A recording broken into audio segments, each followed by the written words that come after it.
All right, class. I hope you guys having a good week. Hope you had a good weekend. It is Monday the 27th. We are going to go ahead and review our Unit 6, Week 2 lessons on ELA. So go to the assignments up on here, and then you're going to go down to where it says Unit 6, Week 2, Wonders to Do. Click on that. Then you go to Student View, and you're going to go open instructions to help with lessons. Go to Clever, then to Wonders to look at the assignments. Do not submit on Teams. That means you're going to go to here are the instructions right here, and it's going to tell you exactly what you need to work on for Unit 2. So we're going to look at adjectives and proverbs. So I had some videos, ask questions, videos for YouTube, cause and effect, the Great Fire of London, the Great Fire. So go ahead and look at these before you start reading. I'll give you a good head start on the weekly lessons. Okay, so look at the videos before you start doing any readings. Okay, so let's go ahead and look at Wonders. So I'm going to go ahead. I'm going to change the Wonders. So here is Wonders, Unit 6, right here. So it's mostly about cause and effect. So make sure you click on all the links. So here's the opener. You click on the opener under details, and it's right here. So I'm going to go ahead and use my book to show you what you guys should be working on, okay? There it is, and share. So here is an introduction. So everything on here should be in those videos as well. So we've got a gateway to history. And a little bit of, let me turn that off real quick. Okay. So the accepted question is, what do we learn about historical events? So as you're reading the text, you're going to learn about historical events, stuff that really happened. So the first text you're going to read is about the Great Fire of London. And the YouTube video that I have linked up will have some background knowledge to help you with the Great Fire of London. So you're going to read this, and you're going to look at each section. London in 1666, fire erupts. London is burning, and the city rebuilds. So as you're reading the text, you're going to be asking yourself questions, asking yourself questions, and then you're going to go into the text and start answering those questions from Teams. And the skill you're going to work on is ask and answer questions. So I put a YouTube video about how to do that. So the main thing is, as you're reading, you should ask yourself questions like, I wonder what happened. I read this. What happened next? So those are good questions to ask yourself. Cause and effect. So if this happened, what's happened next? So authors use cause and effect in narrative nonfiction to describe historical events. Okay, narrative nonfiction, they're retelling the story using real events. And the primary source is the Fire of London, adjectives and proverbs. Watch the YouTube video about that one. And after you get done reading that one, you're going to read The Great Fire. Now, The Great Fire is a longer story. It takes place in Chicago. So it is an actual real fire that occurred in the great city of Chicago in 1871. So you're going to read that text, and then you're going to go ahead and answer the questions. So let's go ahead and look at the questions so we can see what questions we're looking at. Okay.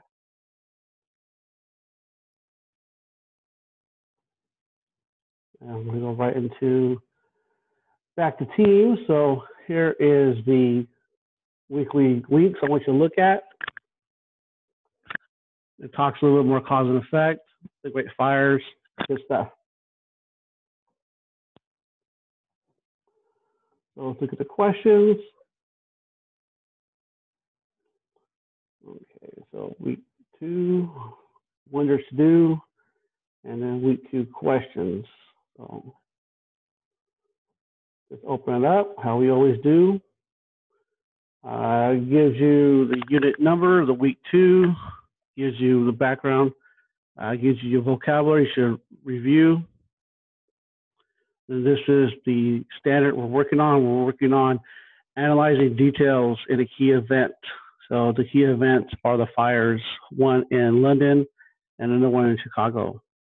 So the first story, the first text is the Great Fire of London. This is a historical event, nonfiction.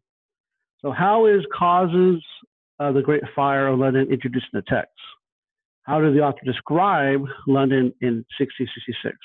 So go ahead and you're going to be looking at the beginning part of the text under London in 1666 and fire erupts. How does the author describe it?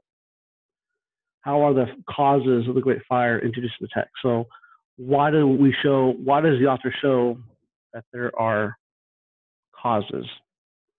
And then you're going to explain Samuel Pepys' role in the text and how his role helps the reader understand the events of the Great London Fire. That goes back to our standard, is understand a key individual and how they introduce, how do they elaborate the text. So what's the purpose of Samuel Pepys? And then after 4 days of London burning, what helped stop the fire? So you're going to go in there, and the keywords are after 4 days of burning. Okay, besides many buildings and homes destroyed, what were the results of the Great Fire?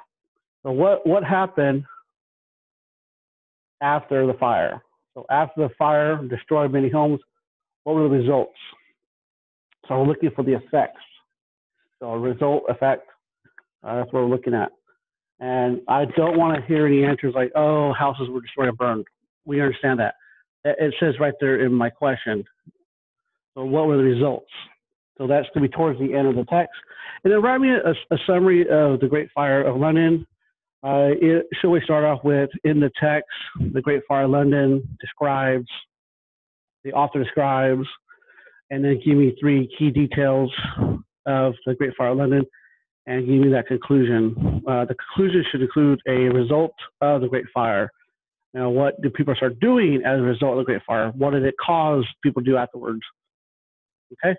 And then after you read that one, read the Great Fire. It's another historical event, the Great Fire of 1871. I have it a little more organized, so you can put down the cause and effects. So go to page 444.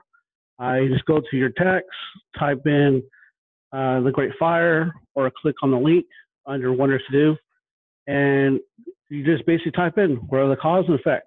If this happened, it caused, this is the cause, and the effect was. So there are 3 causes and effects. How did it affect Claire? Okay, page 446. What was difficult for Claire to leave the alley? Why was it difficult for her to leave the alley? Was Claire able to see the man who spoke to her in the alleyway? So you're writing text evidence to support your answer. Page 447. Another cause and effect. What happened when he finally got the right amount? What was the direct result of halting the fire?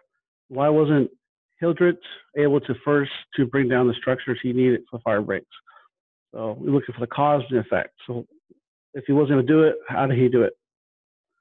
Okay, how does the author use cause and effect relationships to help you understand why it was so difficult, to help you understand why it was so difficult to extinguish the fires? Okay, so how does the author use cause and effect to help you understand? Okay, I think I had a typo here. Let me go and correct that. I think I wrote it twice. Yeah, I should not have wrote it twice. Okay, so we'll go back to assignments real quick. And we go to edit. That one question. Week 2 questions. Edit assignments.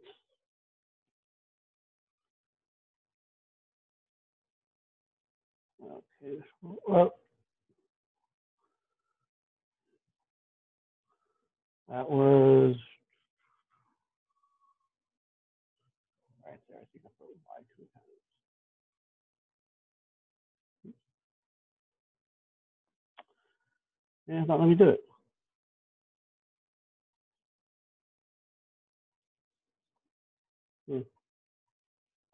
Well, it won't let me do it. So just go ahead and understand that why does the author use cause and effect to help you understand why it's so difficult to distinguish a fire. So it looks like I made a little mistake here. Let's edit here. Edit using Wonder. Use Word. Okay. Oh, there we go. I love technology, boys and girls.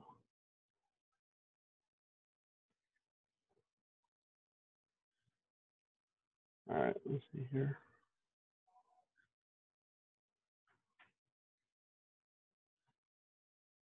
All right, so let me go and fix that question. There we go. Easy peasy. I saved it. Good. All right, so we'll go back.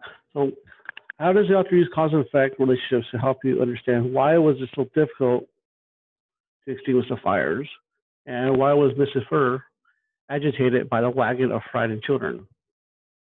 Page 454. Why did Julia Lemos put some of her children in an asylum?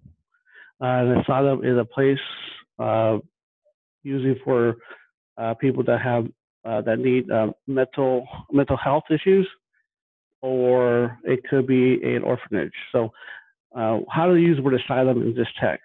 Usually, it's going to be for mental health issues. And then why could she get her children back at first? So, there's just two causes and two effects. And then, of course, write me a summary of the Great Fire. When you write me a summary, you're going to write in the text, the Great Fire, the author describes. And then you're going to add your three to four details about the Great Fire. And then you're going to conclude it with, in conclusion, the author describes the Great Fire as a result, people start doing. So make sure you put in your cause and effects in. If this happens, so that will happen next.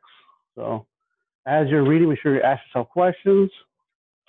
And then make sure you guys look at those videos on YouTube for cause and effects. So when you're identifying causes and effects, students may look for signal words such as because, so, for, or as a result to indicate a cause and effect relationship. If the words aren't used, then you got to look at details. So what causes it to happen? What happened because of the event? So just because those keywords aren't used, it may still be cause and effect. Okay, so we're going to stop sharing for a second. So I hope you guys are doing well. We'll be doing another Zoom meeting about Unit 6, Week 2. If you haven't done Week 1 yet, I suggest you get it done as soon as possible so I can review it and give you feedback. So any questions, please let me know. This is Mr. Martinez telling you guys thank you, and hope to talk to you guys soon.